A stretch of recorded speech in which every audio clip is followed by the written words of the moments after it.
Today I fucked up by not going to the doctor for my heartburn. Over the past year, I began experiencing pain. It felt like the center of my chest was on fire. Due to the burning sensation and the location, I assumed that it must be what heartburn felt like. I'm in my mid-20s now. My parents always have Tums on hand, and my best friend often complains of it, so I assumed that it was something that happened with age. I went to the store and bought some antacid chews and pills, and was sure to keep them on hand. If I had something I knew could trigger it, like Chinese food, I would be sure to take some before I went to bed. At first, the chews seemed to help. If I woke up with heartburn, I would take some and sit in an upright position until the pain went away. But after a while, it began to seem like it wasn't really helping. I also noticed it tended to happen in bursts. If I had heartburn, I knew I would be more likely to have it again the next day, so I was careful with food. However, I could go months without having it at all. Last week, I woke up and felt a bit of discomfort coming on. I took a tablet and went back to sleep. I woke up an hour later in a lot of pain. I took more chews. I ate saltines. I sat in an upright position. Nothing was helping. It was bad enough that honestly I couldn't even sit still. I realized at that point that heartburn probably was not meant to hurt this much, but honestly I wasn't really thinking at all anymore. It was becoming agony, and all I wanted was the pain to stop. I thankfully actually only live a few minutes away from a hospital, so I drove myself over. It was around 5 in the morning and empty. I told them that it just hurt really bad in the center of my chest, and they got me back right away. At this point the pain was very bad. I was rating it at an 8 out of 10, I was worried I was being dramatic, and I began throwing up. As they were tending to me, they asked, "Do you have a family history of gallbladder issues?" Oh my god. Yes. My sister had hers out a few years ago, my mom had hers out, my aunt had hers out, and my grandma on that side had hers out too. How did I not think of that? They gave me a bunch of meds, then took me to ultrasound, and yep. Gallstones, and actually stones stuck in the neck that would not clear, which is why the pain wouldn't stop. A surgeon soon was in to talk to me and told me that while they can't tell for sure based on the ultrasound, it was possible I had cholecystitis. He said my gallbladder had to come out no matter what, but that possible diagnoses only increased the urgency of when. I told him I just wanted to get this over with, and a few hours later, I was in my first ever surgery. It was confirmed during the surgery that I indeed had cholecystitis. I spent the night in the hospital for the very first time too. Did you know you can order chocolate shakes at 7 a.m.? It's been a week now and recovery is going well. I'm happy that I'm never going to experience that horrible heartburn ever again. But I'm also kicking myself for having gallstone attacks for a year without realizing it. I won't ever ignore health issues like that ever again.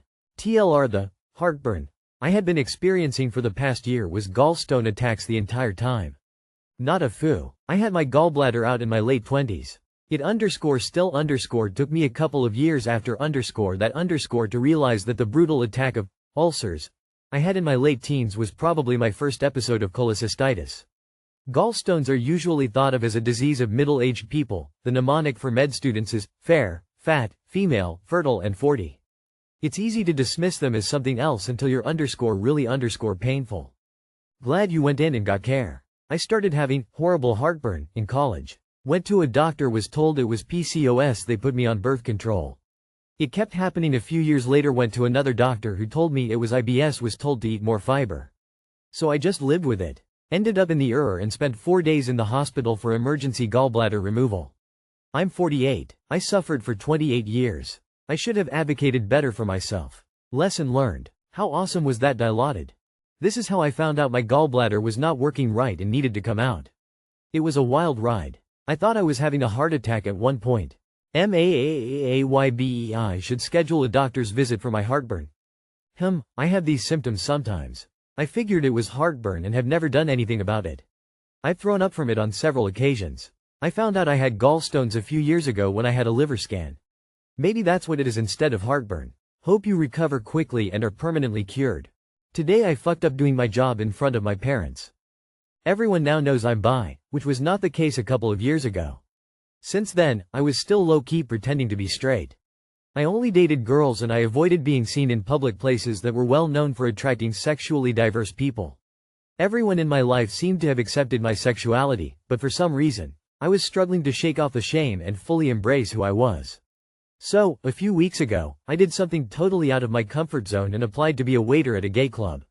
The person who interviewed me literally hired me on the spot after I said I was willing to wear the equivalent of a Speedo and go shirtless from time to time.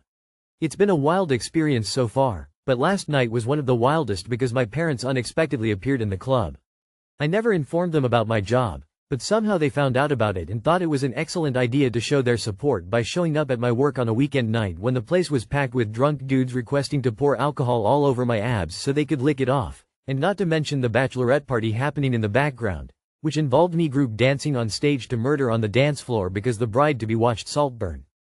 I paused at my parents' table while giving one of the bridesmaids a piggyback ride to the restroom. I referenced the intoxicated bridesmaid on my back and begged my parents to please leave because it was already cringe enough for me to do what I was doing without my mom and dad watching me and waving whenever we made eye contact. My parents agreed to leave if I posed for a work photo with them, which I reluctantly did. The bridesmaid insisted on being included in the photo. She can be seen on my back, poking my dad with a penis-shaped straw. I might have to quit my job now. Too much trauma. TLR applied for a job at a gay bar without telling anyone, but my parents found out anyway and decided to show their support by unexpectedly showing up to watch me work, which put me in a very awkward position because I could literally see my mom and dad, but I also had to entertain my customers, which involved being somewhat sexual. Your parents sound fantastic and I love them. While I feel the embarrassment, your parents seem lovely and supportive, which is great. They knew your preferences when they saw your porn tastes despite trickle-truthing you were bi at the time. They had time to process it all. If they came to support you at your workplace, you know they are okay with it. You are in a okay position with them despite this momentary embarrassment. Keep that photo. You might be embarrassed about it for many years to come, but at some point you'll look at it, laugh, and realize it's a great memory to share with your loved ones about how your parents gave you unconditional love and support. I also suspect your dad thought the entire situation was hilarious, not in a bad way, including being poked by a penis-shaped straw. If I know anything about being stoic, particularly so I don't incidentally offend anyone, it's that I would keep it together just long enough to get out the door and then the missus would need to be picking me up off the curb rolling on the floor laughing. If the worst they saw was you carrying a drunk bridesmaid to the toilet, and after the photo they left, this is not a TIFU. These are super cool parents, who wanted to show support, realized they might see something that would embarrass you, got the evidence, and left. You're gonna be fine. This isn't the fuck up you think it is. It's an amazing and hilarious story about unconditional love.